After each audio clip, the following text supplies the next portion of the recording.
Now, one of the smallest tribes in the world, the Yaku in Kenya.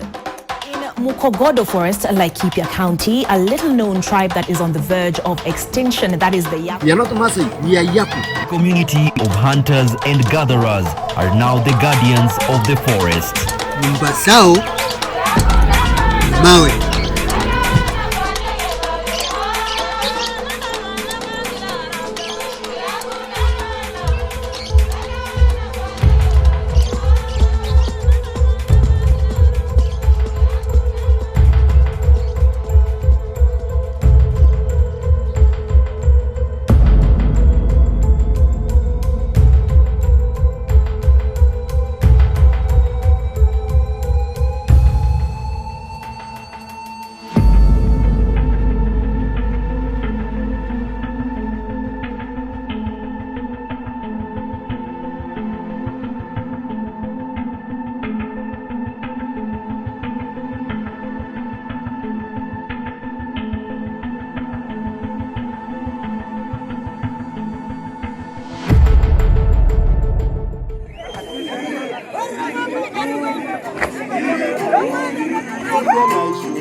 Kenya is a land of rich culture and tradition, some known and some unknown. In the expansive Rift Valley, Laikipia North District, western slopes of Mount Kenya, lives one of the smallest indigenous tribes in the world, the Yaku.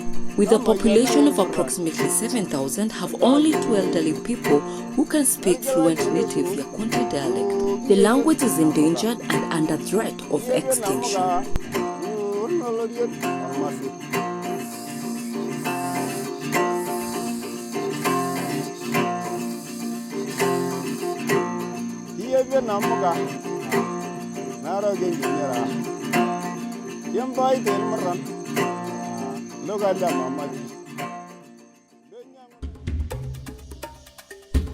The Yaku are Cushitic speakers who migrated from Ethiopia.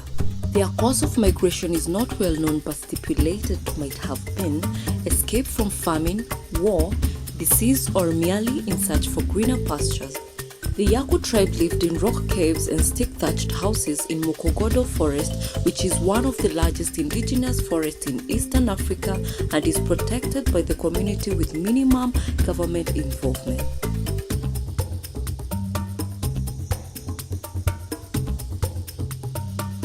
It covers approximately 74,000 acres and habitat of indigenous species of trees and all grassland animals like giraffes, zebras, lions, elephants, and more.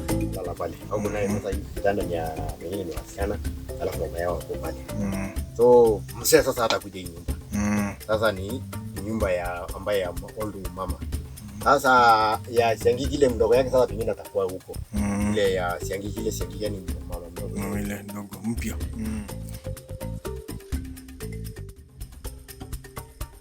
The forest also has sacred sites used for religious and traditional practices. Leaves, roots, and barks of various trees and herbs are a source of medicine used to treat various illnesses.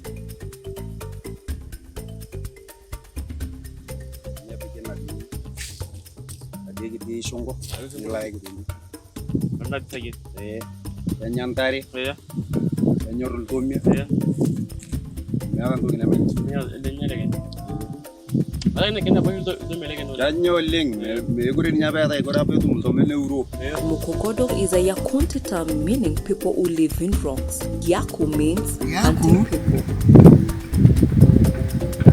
Ni watu wametokea mbali.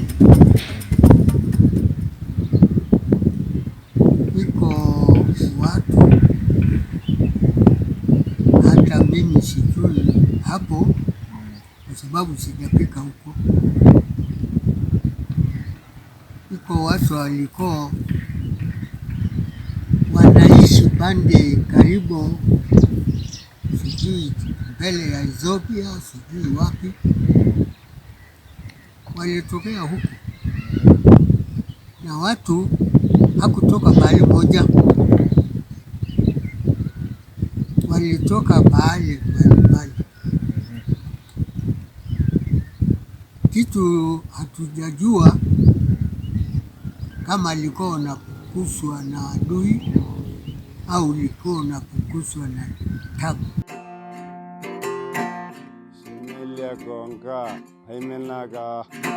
The Yaku elders still hold and propagate information and knowledge about their ancestry, that is their origin, migration routes, age sets, cultural values, beliefs and practices through oral history, and as narrated by the oldest Yaku elder Mzeleriman Leitiko. Their ancestors who first inhabited various parts of Mukogodo forest were 4 travelers, namely Orondi, Losos, Luno and Sialo, which are today's Yaku clan.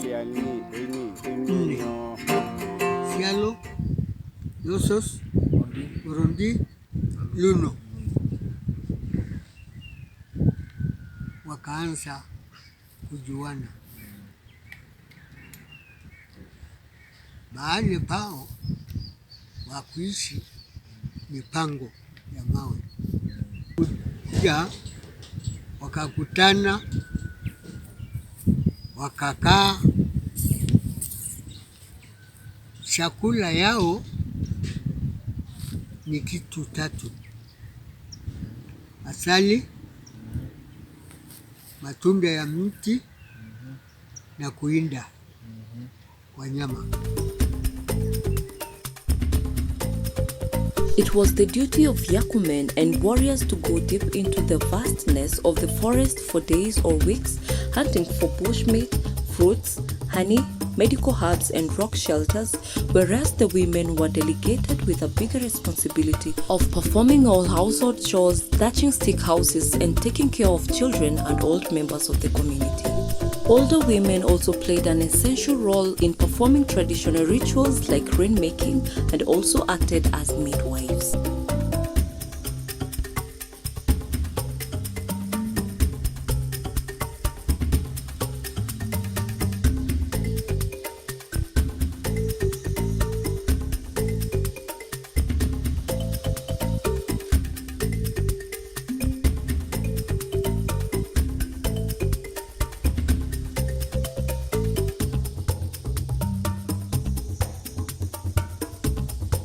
Being a minority tribe, based on their numbers, Yaku's existence has never been acknowledged by the Kenyan government in official documentation, including the national census, because they are grouped with their more populous neighbors, the Laikipiak Maasai, to whose culture and language they got assimilated to due to intermarriages between the 2 tribes.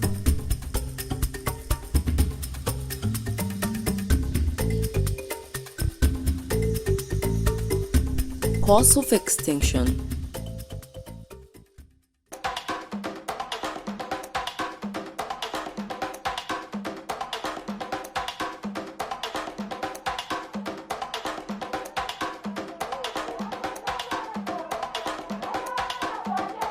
Literature by ethnology writers like Professor Lee Kronk of Rutgers University, From True Dorobo to Mukogodo Maasai in 1989, delineate that the transition of the Yaku from the hunter-gatherer lifestyle took place during the pre-colonial and colonial eras due to tribes being forced to vacate the fertile central Kenya highlands to the grasslands into the Yaku-habited Mukogodo forest territory.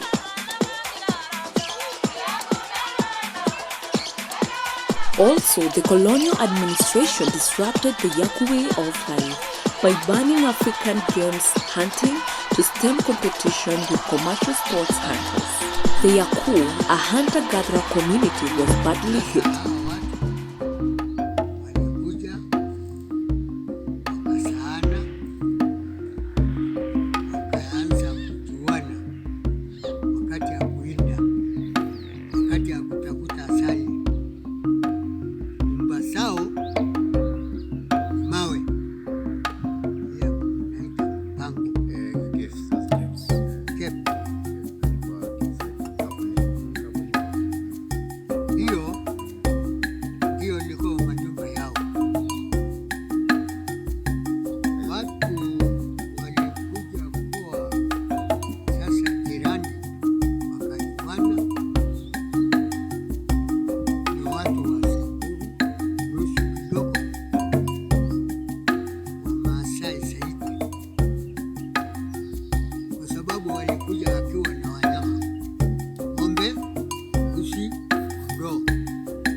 Others became herders for the Maasai or shifted to the pastoralist way of life.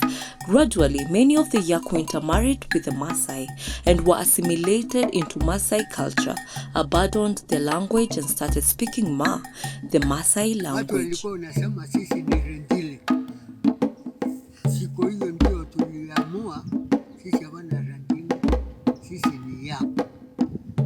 For the last few years, he has been fighting together with the other tribesmen for the government to recognize the tribe and help them safeguard their dying language and culture through documentation and letting the Yaku people take care of the Mukogodo forest, which is slowly being encroached and losing its indigenous tree species due to illegal logging, sand harvesting, and climatic change, among other factors.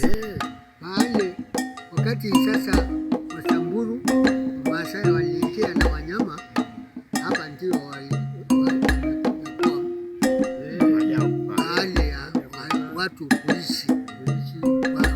kulisha nyama, ng'ombe, mbuzi, kondoo. Sasa hivi msitu anaisha mpaka msitu sasa unasonga, wakati sasa nyasi anakuwa mingi sana, saa ingine wanasoma apate nafasi ya kuweza kupata nyasi mpya ya kuweza kusaidia wanyama.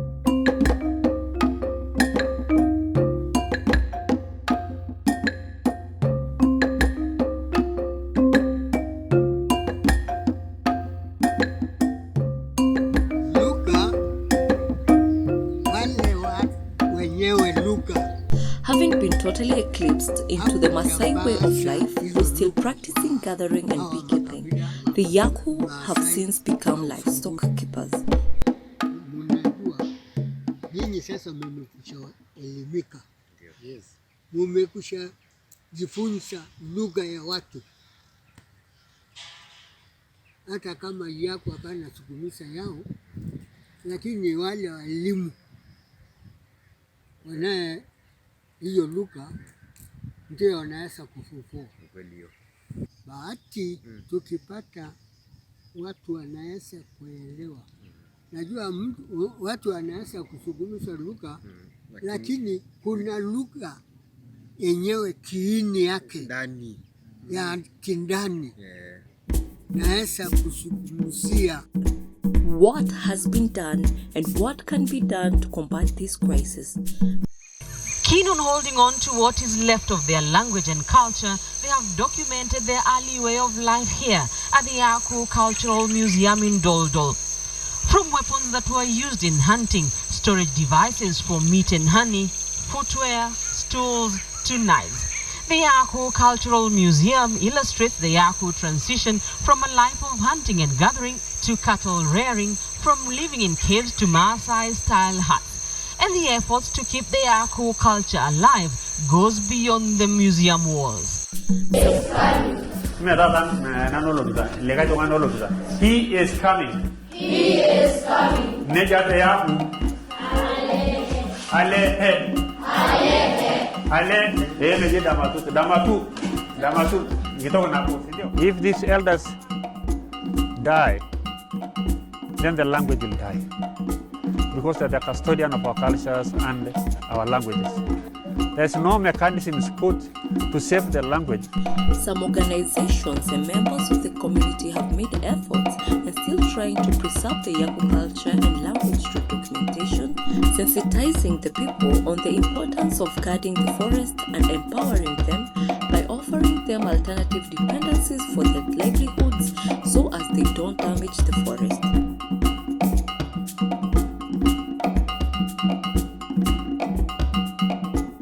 Tunakuja hawa wasee, unaona, tunakuja kuandika kwa hapa nyumbani hiyo lugha.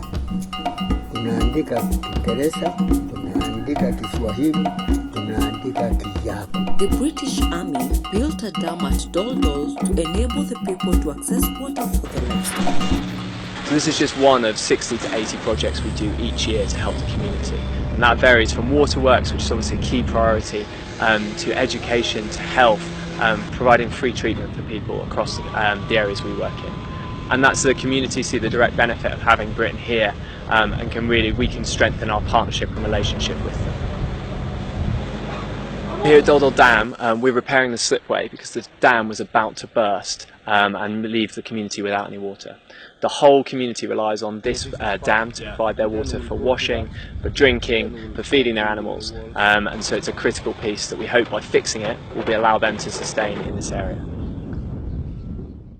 Years later, due to climate change, heavy rains and flooding which are experienced in the area, the dam passed its banks to an extent of destroying a section of the main road serving Doldol town.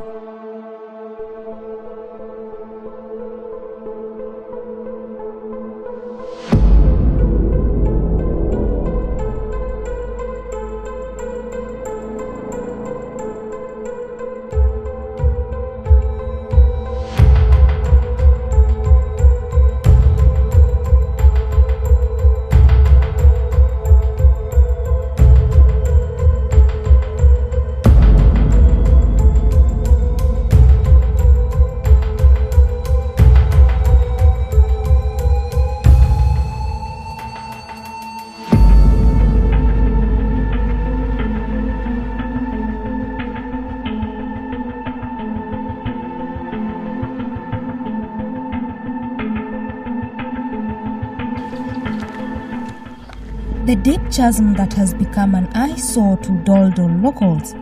According to the residents, efforts to fill the gullies to allow vehicles access to the town have failed. Residents claim that during the last election campaigns, politicians promised that the 41-kilometer road to Doldol from Naiba will be made motorable. Sasa kuna wakati tulikuwa tumekaa huko siku 4, ndio ilikuwa imekatika yote, hakuna kuvuka pande hii, na magari yenye ilikuwa pande hiyo hakuna kuvuka. The current state of the road has grounded most operations to Doldol town. In 2011, the National Drought Management Authority tried to rehabilitate the Doldol Gully, but flooding water from Mukogodo forest that could not be contained at the main dam destroyed the road.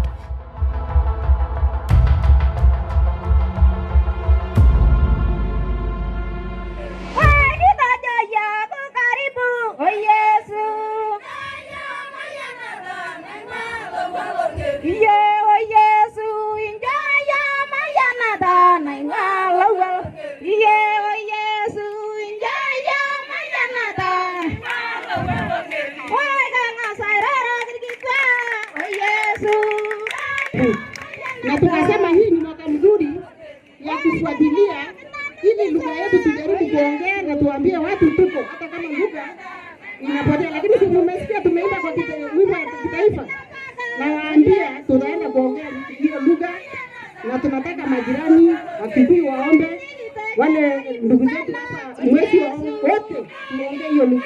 Unasikia? Kwa hivyo lugha tumeamsha tayari ndio.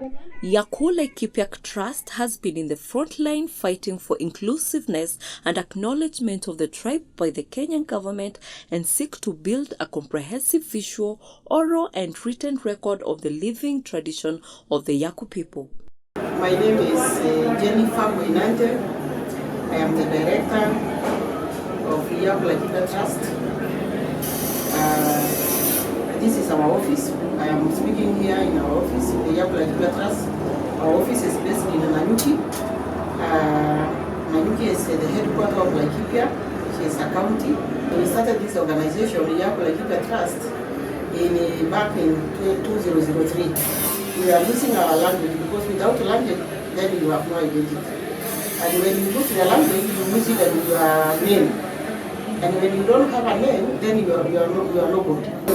So this year, we will be having rallies and a meeting and lobbying, including last year. We had a cultural day, a very big cultural day, where we had to come together, invite the government, discuss with them, dialogue with the community, bring about our neighbors, the big tribes, and tell them, look, here we are here. We needed to be identified. We want to be Kenyan. We want to belong to this world, and we want our portion, so that even in decision making, we are included there. We've also done a lot of projects in the community. We've built our community, in the forest, the tanks. We have trained women. You know, our community have the knowledge. They have a lot of traditional knowledge, especially in preserving the forest. They had their own rules that when it is flowering, you should not even remove even one leaf, because they need that honey that comes from the flowers. They need that tree because they want the fruit. They need that shrub because they need the root. So they have preserved the forest with all their love. So we wanted to continue helping them because of the daily needs. So we wanted them to continue preserving, so we trained them on how to do entrepreneurship, to do business using the honey. They know how to make the beads. They are very talented in making the beads. They can sell them. They can sell to the conservancies. They can sell to the tourists.